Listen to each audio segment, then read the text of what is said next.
Oh, yes, that's 7 minutes. Yeah. Okay.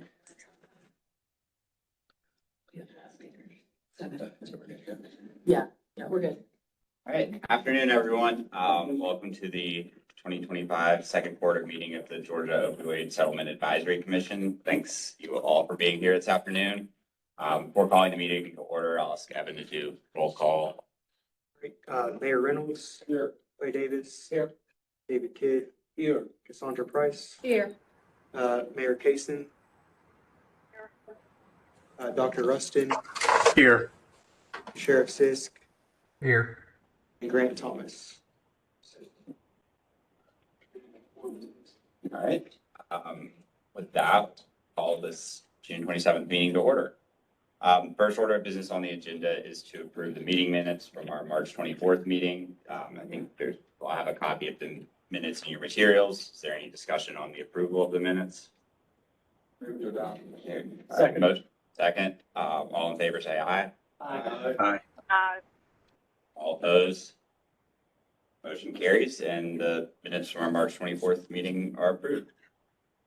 And we'll turn it over to Holly and take us through our speakers for today. Wonderful. We are so excited to have one of our DBHDD wonderful employees to give her recovery story, and I'm going to let Taylor introduce her. All right, 1 minute, everybody. Can I go up to the podium and do that? Yes, please. All right, so Lisa gave me a bio I'm going to read, but I also have some things I'd like to say personally. So Lisa Anderson Aiken is a dedicated mental health therapist and serves as the Georgia Opioid Settlement Coordinator for DBHDD. She oversees the McKenzie and Company settlement and the Teva naloxone settlement. So her work is responsible for distributing over 30,000 units of naloxone, as well as 4,800 fentanyl test strips throughout the state of Georgia. She earned a master's degree in clinical health counseling at Capella University and a bachelor's degree in criminal justice from Penn State. It's Ivy League. It's not. It is. Penn State is considered Ivy League. It is. You Thank can. you, Melissa. Thank you, We Melissa. are Penn State. We are. Lisa has been a level 2 certified alcohol and drug counselor since 2008 and currently holds an APC in the state of Georgia. She has also founded Believe in the Process Counseling, LCC, supporting individuals with substance use disorders and consulting on treatment modalities. She is a respected leader on opioid misuse and recovery, advocating for non-stigmatized treatment, especially for pregnant women. Her journey from dropping out of the 9th grade and becoming a clinician and educator is marked by her perseverance, empathy, and inspiring hope and healing others. Lisa believes her life purpose is to serve others and to create a safe space for them to recover. So those are the specs. But I have had the absolute pleasure of working with Lisa for about 3 years now in different capacities. And I really believe that she embodies what recovery is. She is consistently grateful. She finds the gratitude in even the hardest of situations. Every time I talk to her, I feel like I learn something new about how to be a woman in recovery, how to be a better employee, how to be a better partner. I've never left a conversation with her and not felt immensely better about myself and the world around me.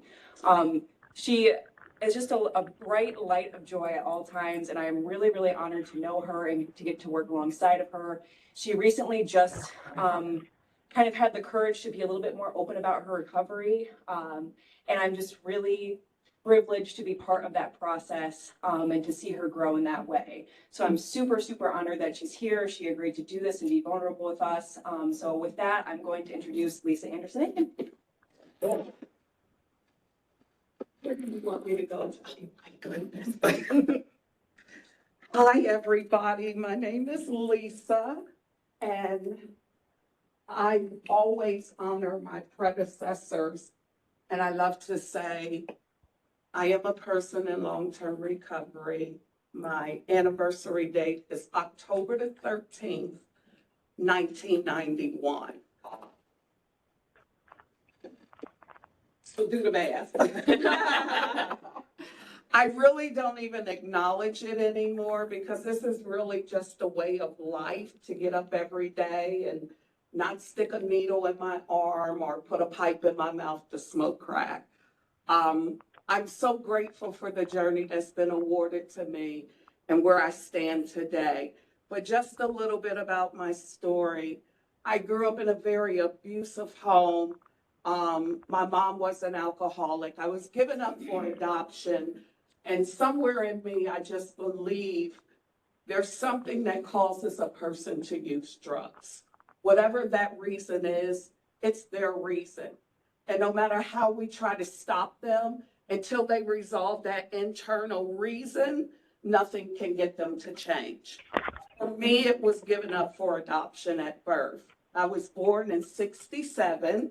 And so, you know, back then, my mom was with the basketball player and everybody was crazy about him, resulting in her giving birth to me at the age of 15. Her parents were Baptist preachers, and so bringing me home was not an option. That tore me apart as I grew up in life. Walking down the street trying to figure out, are you my mom? Are you my sister? Are you my dad? And that went on for years, the majority of my life. And so because I could not settle that internal question of who am I? Why am I here? What purpose do I serve? I turned to drugs at the age of 13. I ran away from home. I was in and out of school. There was nothing my parents could do with me or for me because I really thought the streets loved me more than what home did. Later, I found out as an adult that was not the truth because my parents did love me genuinely. But being 13 years old in the streets of Harrisburg, Pennsylvania, I was just a victim to older people because my whole innocence was wiped away at that point. My first drug was marijuana, and then it progressed into crack cocaine. I was caught up in the crack epidemic. And I always said I would never shoot dope. I always said that, and excuse me, because I like to talk the way we talk back there. And, you know, my predecessors who are sitting in this room understands the lingo. And so I found myself going to jail for the first time for receiving stolen property. By the time I left jail that time, the pain was so great that shooting dope did become an option for me. I'm a mother of 5. By the time I was 18, I had 4 children. I had lost them in the system to defects. So not only am I dealing with the question of who am I, now I have the guilt and the shame of I don't have my children and other people are raising them and I'm not even allowed to go see them. And I still don't know who my parents are. So around going to jail about the 3rd time, it was the 3rd time I'll never forget. I always say 1 for the Father, 1 for the Son, 1 for the Holy Ghost. Why not? So that was my turning point. And that 3rd time of being in jail for PV violation, I wind up getting into a big fight in the county jail and I was put in solitary confinement. I was 26. Yeah, I was 26 years old. And in that process, I really wasn't raised in a religious home. And I remember crying out, God, I don't even know if you're real, but if you are, please do something with me. Just do something with me. Make it stop. Whatever I'm doing, make it stop. And 48 hours later, I was released. And I think that's when it all became real to me in that moment. And I remember getting out and sitting on the banks of the Susquehanna River. If you've ever been to Pennsylvania, you can respect that river because there is a place in that river that is very tumultuous. And I would sit there every day not knowing what to do with my life. I had dropped out of school in the 9th grade. I'm 26 years old. What am I supposed to do? And it was really show me this journey. And from that moment on, someone took me to my first NA meeting. And I engulfed myself with Narcotics Anonymous. I have a tattoo of Narcotics Anonymous on my ankle underneath my clean date. It will always be a part of my life because it's the principles that govern my life to this day. It's so funny working for DBHDD. Our core values are a lot of the principles of anonymous. And so when I became a part of DBHDD, it was easy to follow those principles because I had already been following them because I learned them in NA. I went to meetings every day, 2 and 3 times a day. I followed the process. I got a sponsor. I worked so hard to get all my children back, and one of my children never came back. Even when I fought that person and took them to court, and the judge looked at me and said, "You're just an addict." But I had already been clean for years. The system was not there in my favor at that time. There's always a greater design. And so you surrender quietly. And that's what I did. And in my surrendering, she still grew up, graduated high school, became a Marine, served in the Iraq War. And though I did not raise her, I was still a part of her life and still am today. I got all my children back. Recovery was such a long journey for me. I went back to school and got my GED.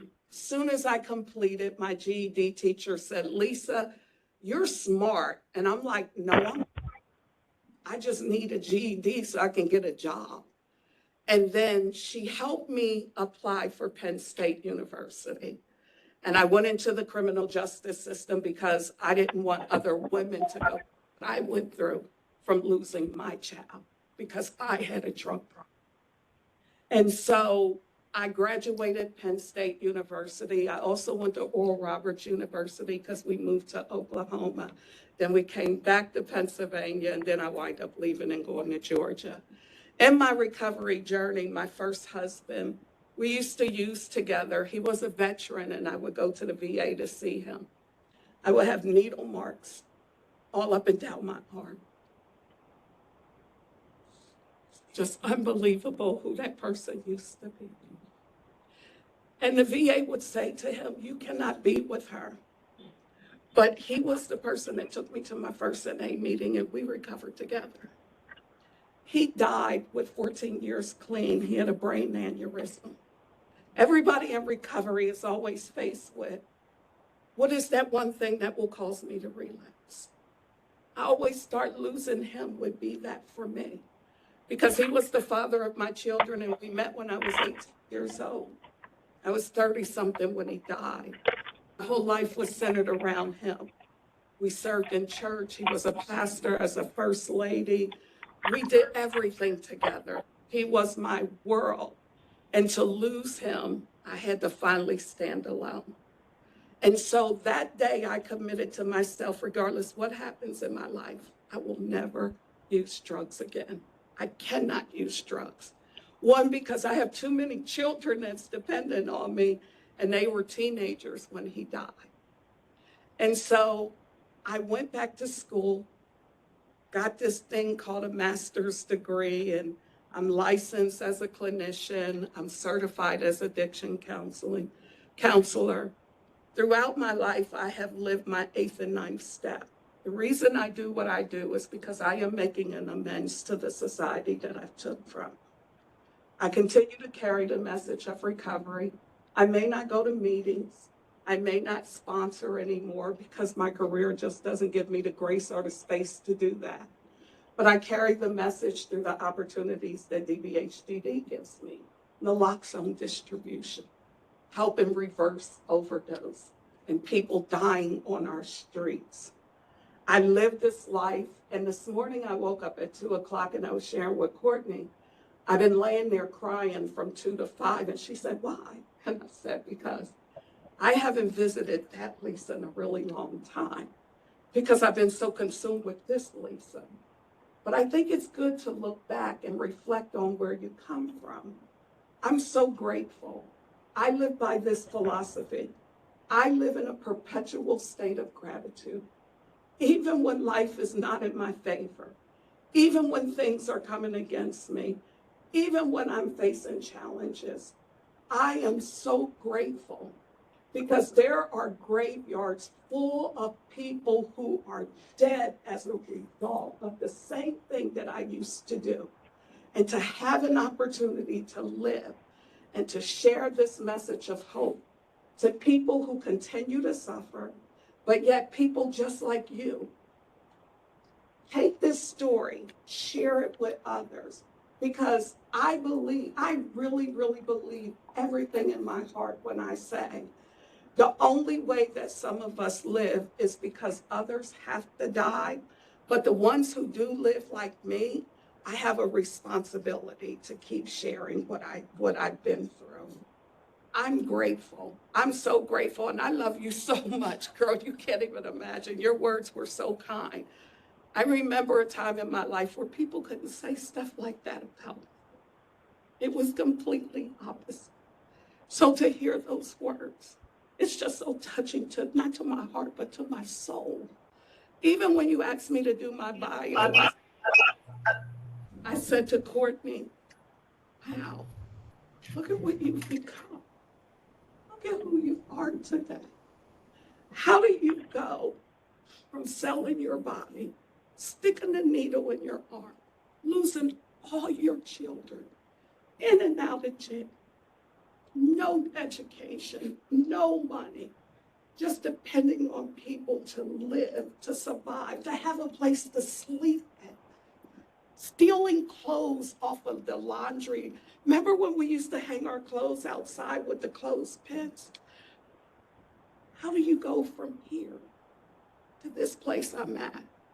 It's hope, it's my predecessors, it's people who've paved the way, and it's opportunities that you get to give to people just like me. If you do not continue to keep the door open for us, you rob us from being the greatness that God created us to be. I'll close with this. I thank God for being a drug addict. I thank God for being a drug addict. And every time I counsel somebody or have to give hope, it's one of the things I always say. Because being a drug addict led me right to where I am.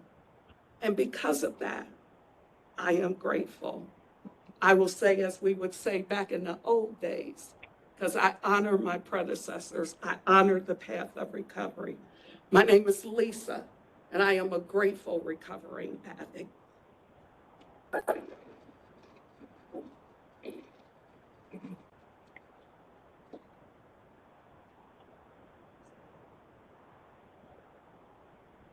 Oh, that was beautiful. Thank you, Lisa. I like we just had a meeting. We did. That's what we did. Thank you, Lisa. That was beautiful. Yeah, thank you. And again, that just reminds me of why I am grateful for the job that I have and that I have been entrusted with. I actually have had the pleasure of working with Lisa a few times, so I look forward to continued work. You ready, or do you want me to do the next one? Okay. All right. Well, I am pleased to follow Lisa with Shonda Santana.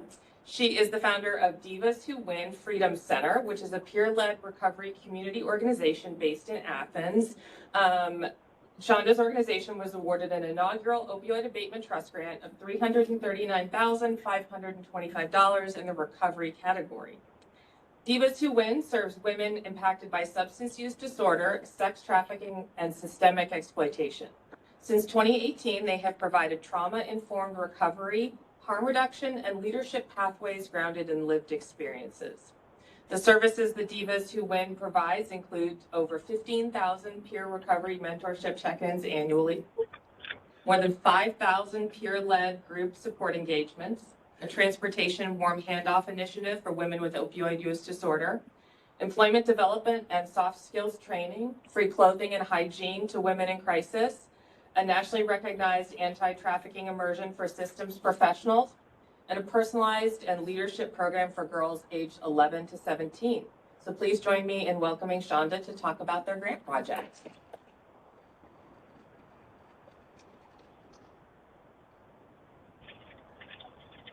Forgive me while I continue to think. I'm in that age and stage of life. Again, I'm Shonda Santana. I am grateful to be here before you all today. Just a little bit more about the Addiction Recovery Support Center work that's kind of next door literally to the work we're going to do with the Abatement Trust Funds. Divas was founded in 2018. And my personal story is all wrapped around that mission. My recovery journey began 29 years ago when I walked away from the sex trade. Now, the sex trade and sex trafficking are two very distinctively different things, but I might even say equally as difficult to untangle yourself from. So that was the beginning of my journey. And then almost 19 years ago, you know, those of us in recovery, we're not eager to count even one day ahead, you know, but God willing, I'll celebrate 19 years in continuous sobriety come October of this year. The crux of the heart of Divas really came about. Initially, I knew there was this huge thing called an opioid use disorder. I knew it was killing people. I knew that I was fortunate to not have had an overdose myself personally. But I really wasn't sure if the world or my community, which is Athens, Georgia, and it's a wonderful recovery community. I didn't know if they were prepared to hear this part of my story from 29 years ago, because there weren't really, I hadn't seen women, and especially women of color, who were out in front of me saying, hey, back there tucked away is this thing I used to do. And so what catapulted me with the strength and the courage to go forward and build a space for women was my 17-year-old daughter, right after she graduated from high school, was trafficked throughout the city of Atlanta. And through a partnership of grassroots organizations, my faith in the FBI, we were able to get her back. And she was her best friend and herself were 50 and 51 from a family of traffickers who had pinged the system 49 times. So with that, I tucked away my pride, maybe some, and my fear about talking about the work that I've been doing for 18 years with women that have experienced exploitation and also, as a result thereof, have a substance use disorder. And so our community at Athens has welcomed us. So when this opportunity came up around the Opioid Abatement Trust, I just began thinking, how can we, as divas, because we're a whole community, and most women, you know, there is kind of a bad connotation to divas, but we're on the good side, the good kind of diva. Develop intentional victory and success. And so women are proud to say, hey, I'm a diva, I'm attached, you know, to this organization. And I started thinking about, my old rehab is in Martin, Georgia. So that's like almost at the cusp of South Carolina line. And it is, I mean, that was 19 years ago, but we didn't have GPS systems. I landed in a cow pasture the first time I tried to check myself in out there. I knew personally, having worked there for 11 years, that the resources were so thin. The further up Northeast Georgia you go, just so thin. Athens has an abundance of various recovery supports.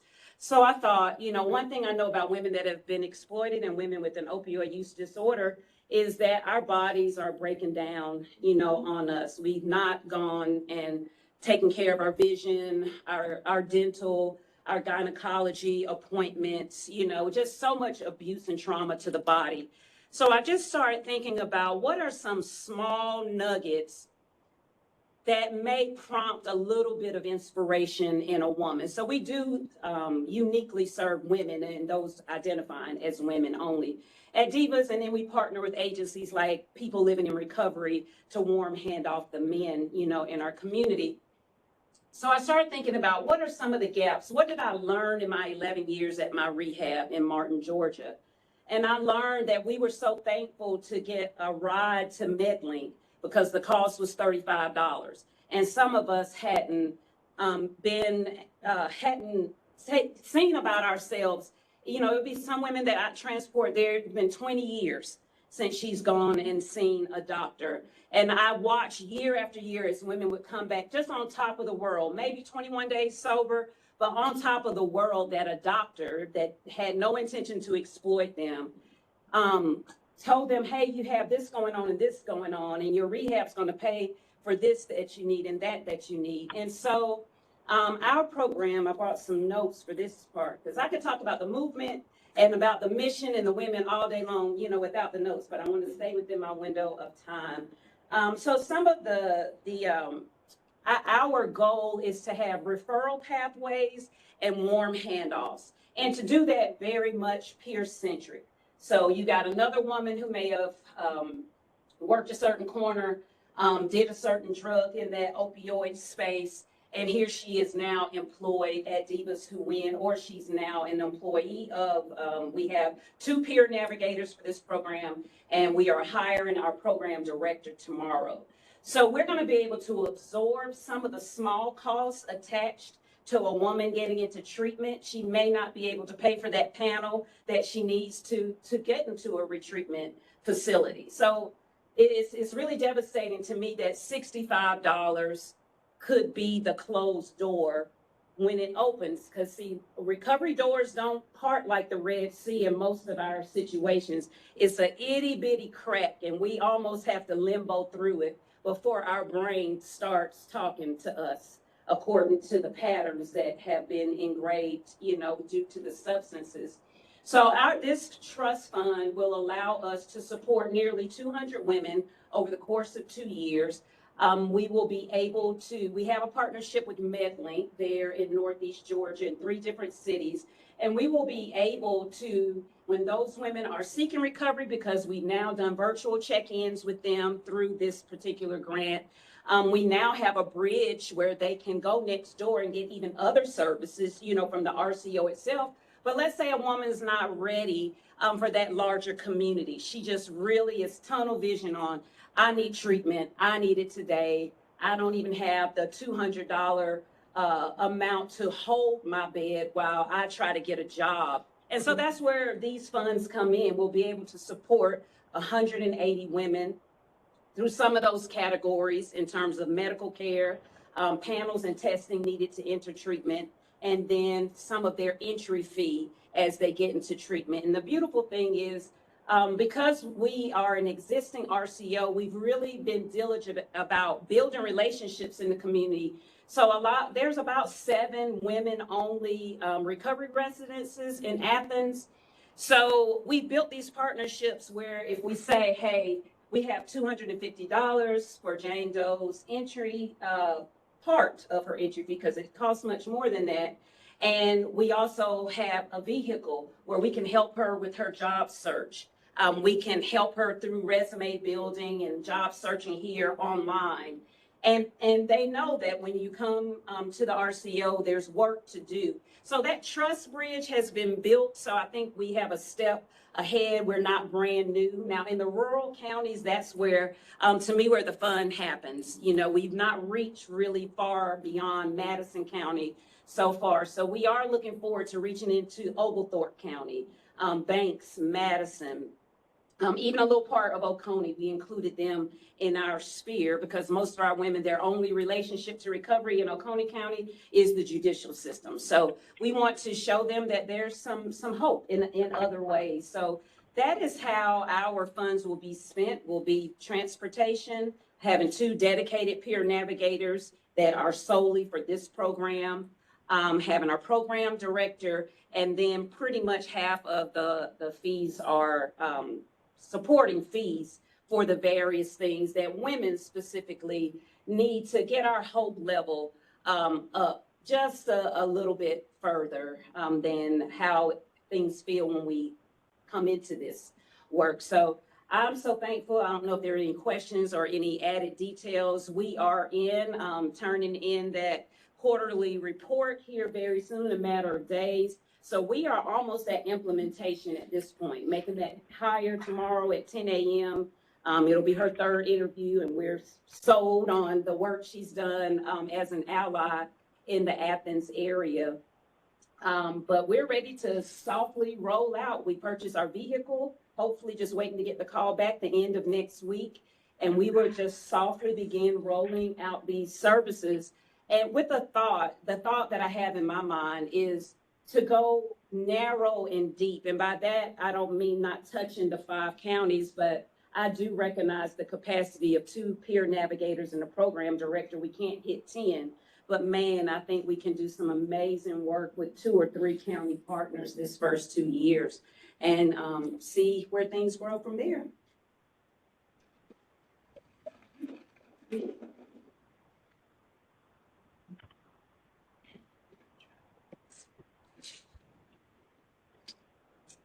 Thank you, Shonda. We're so excited to see what you did. Hi, everyone. For those of you who don't know who I am, I actually did not introduce myself when I introduced Shonda. I'm Holly Lindy. I'm the Executive Director of the Georgia Opioid Crisis Abatement Trust, and I'm super excited to provide you with an update on our most recent round of grant. So we went, hopefully, can everybody online see this? I just want to make sure. Yes? No? Can you see our PowerPoint? Yes. Yes. Okay. Yeah. Wonderful. So we had the privilege of going out and delivering a few workshops on how to write our, about our grant application process. We visited in person Savannah, Tifton on May 2nd. And then in Atlanta, we had one in person and a virtual option. And then on May 6th, the next day, we went up to Dalton. And we had a tremendously successful turnout. We had around 500 people attend all of these sessions. We had about 350 alone at the virtual session. That is recorded and online. Obviously, it's not necessarily useful at this point, but you can certainly look at it next year. So some of the updates we have made since the 2024 application process, we added some IWG interagency work group members. They are the ones who grade and provide recommendations on the statewide applications.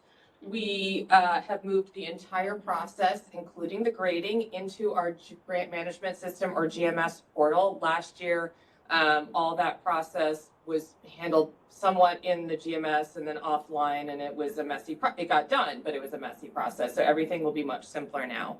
And then we updated the Notice of Funding Opportunity, or the NOFO, to provide some more information to hopefully eliminate some questions. We didn't eliminate all questions because we responded to about 277 Zendesk tickets and more than 200 trust emails related to the 2025 application process. If you're in the habit of doing math, that's nearly 500 questions, and there were probably more. Of course, most of those questions were pretty similar.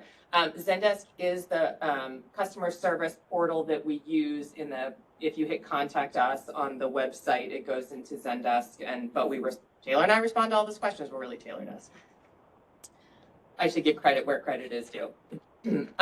So this year, 2025 grant applications, we released $30 million. And as you know, 60% goes to statewide projects, 40% goes to regional projects. So that's split of $18 million for statewide projects, $12 million for regional projects. You will see here the different allocations to each of the regions. I want you to note that the math doesn't math here.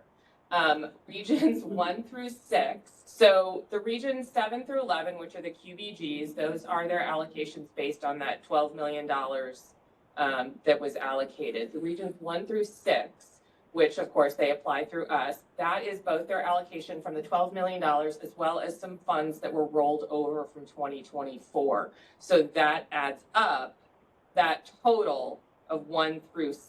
All that total adds up to more, of all the regions, adds up to more than $12 million. So like I said, 1 through 6 is both their allocation from the $12 million as well as funds rolled over from last year.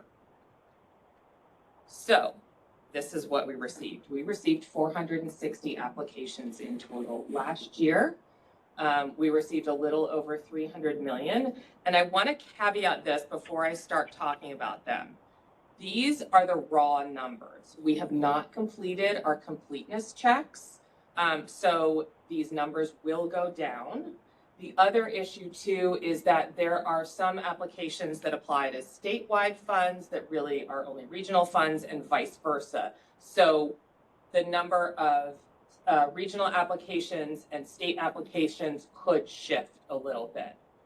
So like I said, this is the raw numbers just based on what we received when the portal closed at 8 p.m. last Wednesday. So you can see we received a total of 460 applications with a total request of a little over $289 million.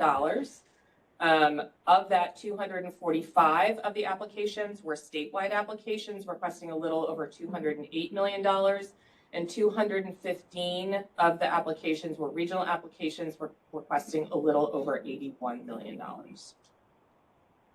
Project categories, this is all of the applications. So this right-hand column adds up to 460. So we received 143 applications. That was the highest number of applications by category in the recovery category. Second highest number of applications you'll see is the treatment category, although that actually was the highest amount requested in that category. And then the smallest number of applications in a category received was this other leadership planning and coordination. But the vast majority, of course, were in recovery, treatment, and prevention. Again, this is all applications.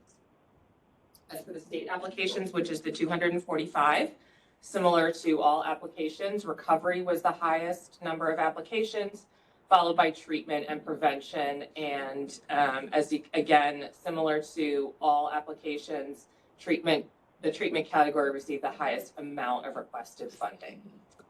In the regional projects, again, recovery, treatment, and prevention were the highest number of applications received. We thought it was interesting that while in the state and all categories of requested funding, treatment was the highest. Here, treatment is actually the second highest. Recovery is the highest treatment or highest amount of funding requested by category. We thought that was kind of interesting, but we haven't had time yet to delve into why that is.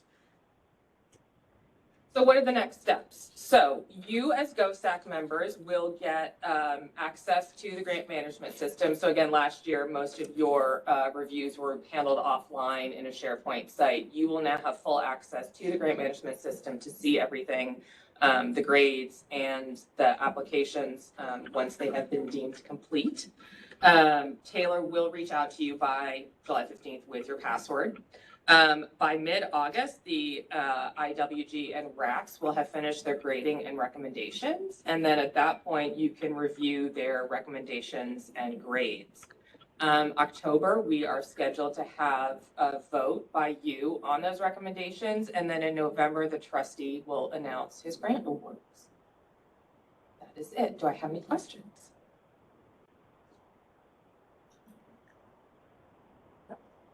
Fantastic. Thanks, Holly. Yeah. Back to that nice, pretty, there we go. I think the last item on the agenda is just to discuss third and fourth quarter meeting planning. We proposed the week of Monday, August 11th for our third quarter meeting, and we've had a very generous offer from the Georgia Sheriff's Association to hold our third quarter meeting at their offices in Madison, Georgia. Does anybody have objections to that? And we will find a date in that week of the 11th, pending coordination with the Sheriff's Association.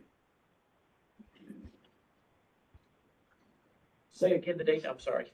I think to be determined, but the week of August 11th, kind of pending coordination with the Sheriff's Association. And then we had, at our last meeting, we had set out the week of Monday, October 6th for our fourth quarter meeting. Suggest that notwithstanding the third quarter meeting, when we're here, we can keep it consistent and say Thursday, October 9th at 2 p.m. here at DBHDD's boardroom for the fourth quarter meeting. The 9th. Yes, sir. Did you say October the 9th? Yes. Not the 6th? Though we had said the week of the 6th, but had not said days. That would be Thursday, October 9th. Okay. Or, Yeah. that'd be, yeah.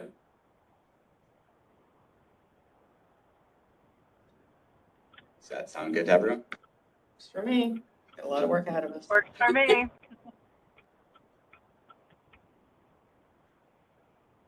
Perfect. Well, I think that concludes our, All right, let's go back on it then. Did I miss something about the one in Madison? We hadn't set that date. no, sir, we're not set that date. It'll be that week of the 11th, but I think we'll need to iron that out with the Sheriff's Association and Okay. Thank you. let you know as soon as we have that. We wanted everyone to agree on geography before we firmed up final plans. I'm coming.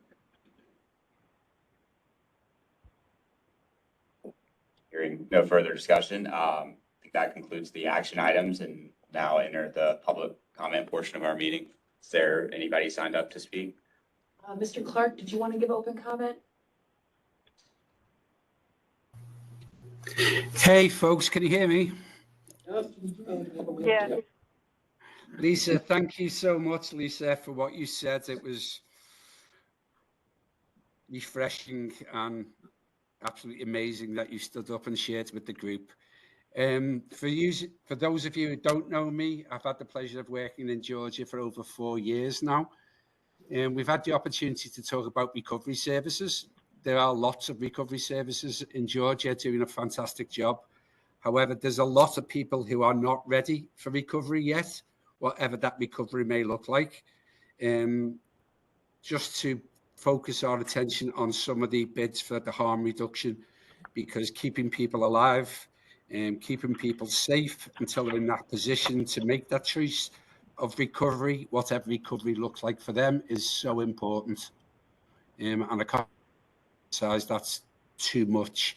Really thank the group for all the work that you're doing. But please, once again, think about the harm reduction element of this bid. Thank you all. Thank you. Thank you. No one else want to start? Okay. Well, I think the last item then is adjournment. Motion? Motion? Oh, I'm sorry. I didn't know all call. I thought we were moving to another comment. No, that's okay. Did you want to make a public comment? Oh, yeah, I would love to. My name is Sydney McKee. Pete is actually a partner of mine. We put in a bid in, of course, harm reduction resources. I'm a person in long-term recovery. I have the privilege of serving at Grady as a peer support specialist.